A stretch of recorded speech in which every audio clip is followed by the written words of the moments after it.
Everyone, good evening. आप सभी को आइडियल स्मार्ट क्लासेस में फिर से स्वागत है। मैं सतीश सर आप सबों के बीच फिर से हिंदी ग्रामर का एक जो पिछला मेरा सेशन चल रहा था 5th सेशन, मैं आज आप सभी को 6th सेशन के बारे में बताने जा रहा हूं। और इसमें मेरा चल रहा है चैप्टर शब्द। और शब्द के बारे में मैं पिछले जो क्लास हुआ था वो अर्थ के आधार पर शब्दों के कितने भेद होते हैं, कौन कौन से उनके पार्ट्स होते हैं, उनके बारे में मैंने चर्चा किया था। आज मैं चर्चा करने जा रहा हूँ एक सेकंड वाला जो आपका है वो कौन सा है, उत्पत्ति के आधार पर शब्दों के भेद। उत्पत्ति के आधार पर शब्दों के भेद, इसके बारे में मैं चर्चा करने जा रहा हूँ। उत्पत्ति के आधार पर शब्दों के 4 भेद हैं। कितने भेद हैं? 4 भेद। फर्स्ट क्या है? तत्सम शब्द। और सेकंड क्या है? तत्भव शब्द। और थर्ड क्या है? देशज शब्द। फोर्थ में आपका है विदेशज शब्द। स्टूडेंट्स, ऐसा है कि इसमें हम लोग फर्स्ट ऑफ ऑल बात करते हैं तत्सम शब्द के बारे में। आखिर तत्सम शब्द है क्या? आप लोग चाहे तो इसे नोट डाउन भी करेंगे तो ज़्यादा बेटर रहेगा। तत्सम शब्द के बारे में देखिए। तत्सम शब्द, इसका डेफिनेशन क्या है? संस्कृत के कुछ ऐसे शब्द हैं जो बोलचाल में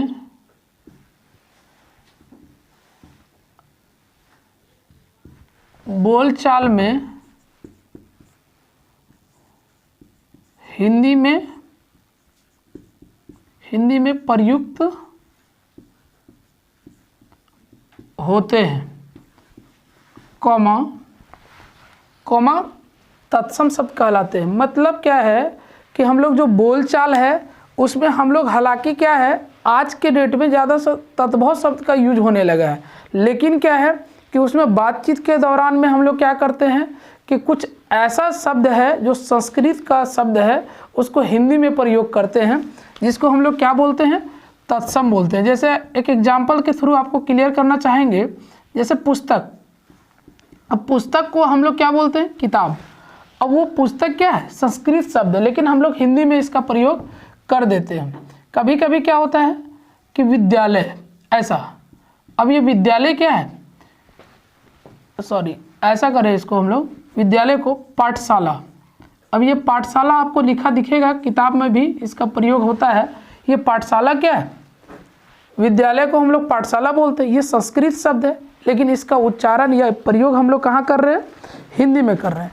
कुछ और भी चीज़ है, जैसे क्या है? अग्नि। अग्नि का यूज हम लोग कहाँ करते हैं? अग्नि जो है उसका भी प्रयोग हम लोग आग के रूप में करते हैं, जबकि ये जो अग्नि है वो संस्कृत शब्द है, लेकिन हम लोग हिंदी में बोलचाल में इसका उपयोग कभी कभी करते हैं। तो वही चीज़ है कि जो संस्कृत के कुछ ऐसा शब्द है जिसको हम लोग बोलचाल में क्या करते हैं? हिंदी में प्रयोग कर देते हैं। वही क्या है? और भी बहुत सारा शब्द है।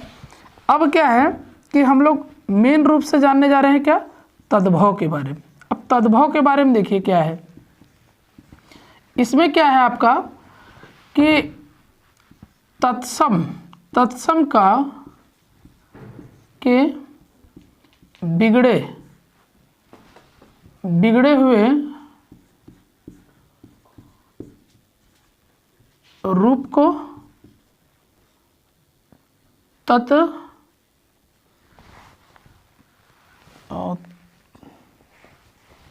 तद्भव ना, यहाँ पे तद्भव, तत्सम के बिगड़े हुए रूप को क्या कहते हैं? तद्भव को तद्भव कहते हैं। बहुत आसान डेफिनेशन है, तत्सम के बिगड़े हुए रूप को तद्भव कहते हैं। लेकिन हालांकि है क्या कि जैसे बात करें अगर हम लोग जैसे में पुस्तक के बारे में, तब पुस्तक जो है ना, वो पुस्तक को हम लोग क्या बोलते हैं अभी? किताब। हम लोग को हालांकि अच्छा जो लगता है वो क्या है? किताब हम लोग को शुद्ध रूप में दिखाई देता है। लेकिन क्या है, संस्कृत जो है, वो संस्कृत वाला जो वर्ड है आपका पुस्तक, वो क्या है? शुद्ध रूप में है। ठीक है, ये इसी का बिगड़ा हुआ रूप है। कौन? किताब। अगर बात करें पाठशाला का, तो उसको हम लोग क्या बोल रहे हैं? विद्यालय बोल रहे हैं, या तो फिर क्या बोलते हैं? स्कूल बोल रहे हैं। अग्नि, अग्नि को हम लोग क्या बोल रहे हैं? आग। ये सब जो चीज़ है ना, वो यह शब्द है, ये सब शब्द किस लिए यूज हो रहा है? ये सब, हाँ तो स्टूडेंट्स, ये मेरा क्या है? तद्भव शब्द है कि इसी का जो बिगड़ा हुआ रूप है उसको हम लोग क्या बोलते हैं? तद्भव शब्द बोलते हैं। आप चाहे तो इसे स्क्रीनशॉट ले सकते हैं, या तो नोट डाउन किए होंगे, क्योंकि इसके आगे हम लोग बोर्ड को क्लीन करेंगे।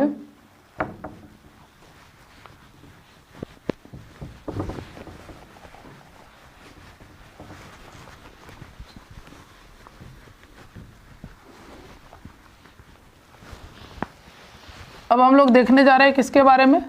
थर्ड वाला जो था, देशज शब्द के बारे में। देशज, देशज शब्द ये क्या है? इसके बारे में देखिए क्या है।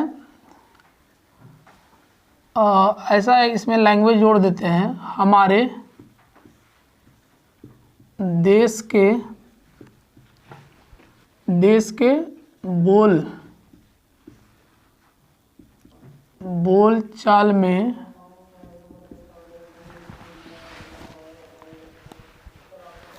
हाँ तो देखेंगे कि हमारे देश के बोलचाल में प्रयोग किए जाने वाले शब्द देशज शब्द कहलाते हैं। जैसे क्या है? लोटा, फिर क्या है? पगड़ी, फिर क्या है? खिड़की, लड़का। ये सब क्या है? ये सब हमारे देश में के बोलचाल में पाए जाते हैं। ये सब भाषा है, ये सब देशज शब्द कहलाते हैं। और इसी का जस्ट क्या है? उल्टा हम लोग देखेंगे क्या? विदेशज शब्द के बारे में। किसके बारे में देखने जा रहे हैं? विदेशज शब्द। अब देखिए विदेशज शब्द है क्या? तब बोलते हैं क्या कि जिन शब्दों का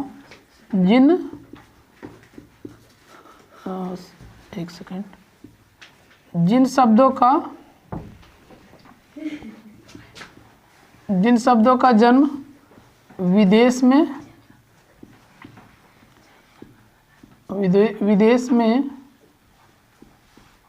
हुआ है, कॉमा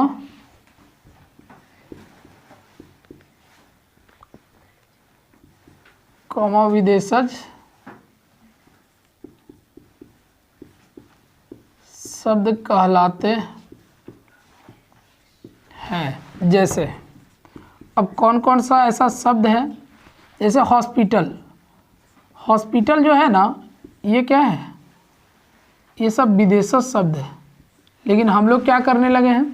स्कूल क्या है? विदेशज शब्द है। लेकिन कुली, ये क्या है? विदेशज शब्द है, लेकिन इसका यूज हम लोग करते हैं। और भी इत्यादि और भी विदेशज शब्द है, इसका उपयोग हम लोग करते हैं।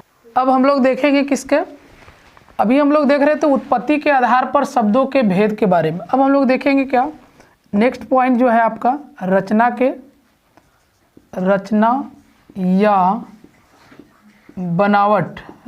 या बनावट के आधार पर शब्दों के भेद। ध्यान देंगे थोड़ा कि रचना या बनावट के आधार पर शब्दों के भेद, तो ये कितने तरह के होते हैं? तीन तरह के होते हैं। फर्स्ट क्या है आपका? फर्स्ट है आपका रूढ़, क्या है? रूढ़ शब्द। फर्स्ट क्या है? रूढ़ शब्द। आगे देखेंगे कि जिन शब्दों के खंड किए जाने जिन शब्दों के खंड किए जाने पर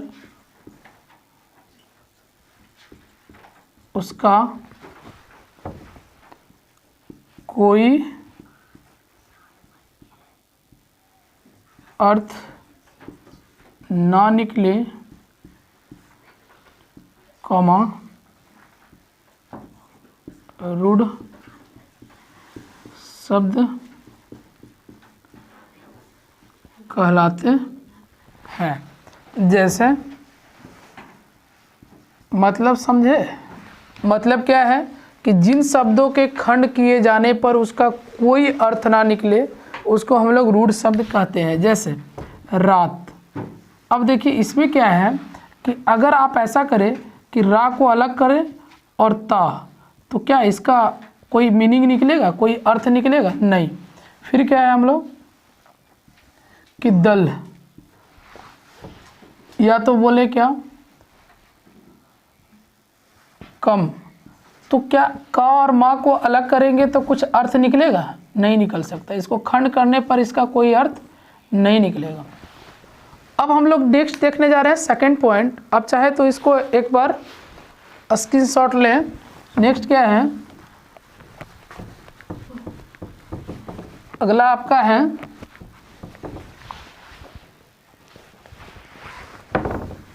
अब सेकंड पॉइंट देखिए यौगिक शब्द के बारे में।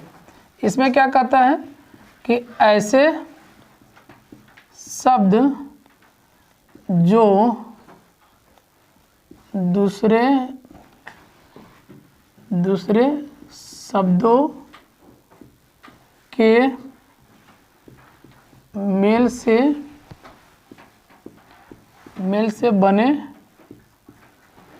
बने हो तथा उनके सभी खंड सार्थक हो, कॉमा यौगिक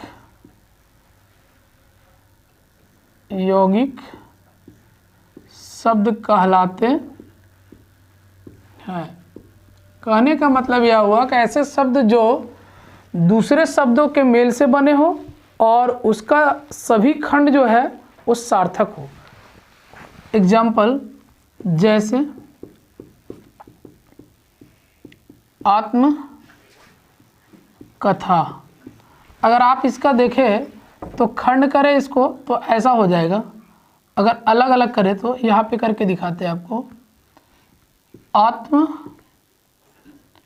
क्या हो जाएगा? आत्म प्लस क्या? कथा।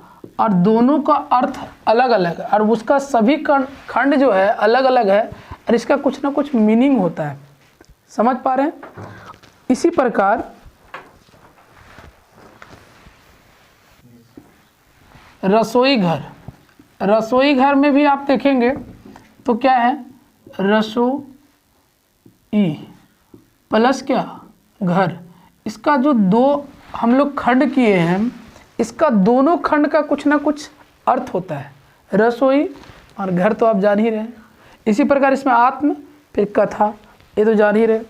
ये क्या है? दोनों का कुछ ना कुछ मीनिंग आपका निकल रहा है। यहाँ परिभाषा साफ साफ दिख रहा है आपको कि जो दूसरे ऐसे शब्द जो दूसरे शब्दों के मेल से बने हो और क्या है कि उनके सभी खंड कैसा होना चाहिए? सार्थक होना चाहिए। खंड भी क्या है? सार्थक। अब हम लोग नेक्स्ट क्या है? Last point. इस प्रकार से और भी है योग रूढ़ शब्द। अब किसके बारे में देखने जा रहे हैं? योगरूट शब्द के बारे में। थोड़ा ध्यान देंगे योगरूट शब्द के बारे में कि ऐसे, अब इसमें देखिए ऐसे यौगिक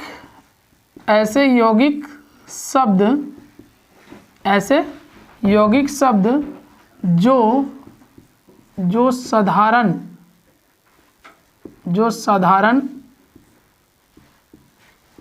अर्थ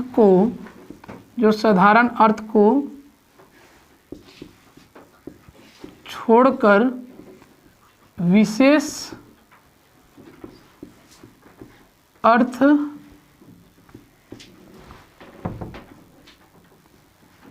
का रूप ग्रहण करें,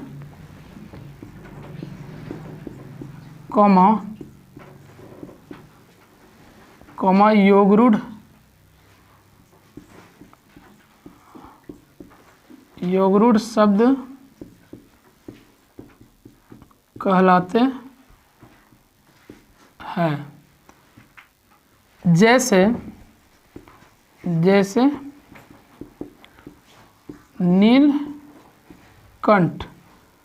नीलकंठ।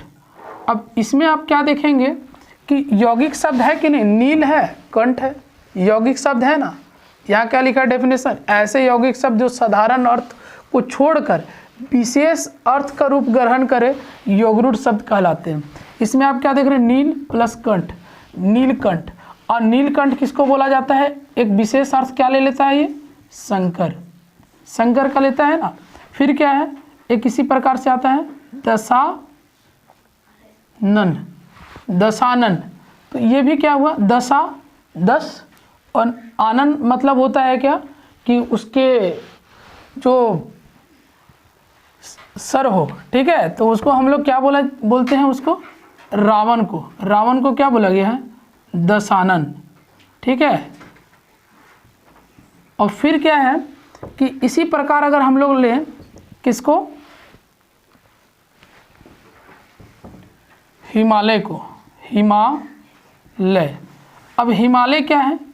हिमालय हिम प्लस आलय, ये भी क्या है? यौगिक शब्दों से मिलकर अभी क्या है? इसको हम लोग बोल सकते हैं क्या? पहाड़ जो है हिमालय क्या है? एक प्रकार का पहाड़ के रूप में है, एक विशेष अर्थ देता है हिमालय पहाड़ के रूप में। यानी इसको ऐसा भी बोल सकते हैं हम लोग क्या कि हिम प्लस आलय मतलब बर्फ से ढका या बर्फ का घर भी बोला जाता है, ऐसा भी बोल सकते हैं, ठीक है। उम्मीद है आज की क्लासेस आप लोगों को भली भांति समझ में आया होगा और मैं कोशिश करूंगा कि इसका जो नेक्स्ट सेशन है 7 बहुत जल्द आप लोग के बीच में आएगा। आप लोग इसको केयरफुली ढंग से देखें और यूटिलाइज करें। हमारी आइडियल स्मार्ट क्लासेस के अंतर्गत में हर एक सब्जेक्ट का अलग अलग विषयों के अलग अलग शिक्षकों द्वारा आपको तैयारी कराई जा रही है। आप चाहे तो इससे जुड़े और लाभ उठाएं। धन्यवाद।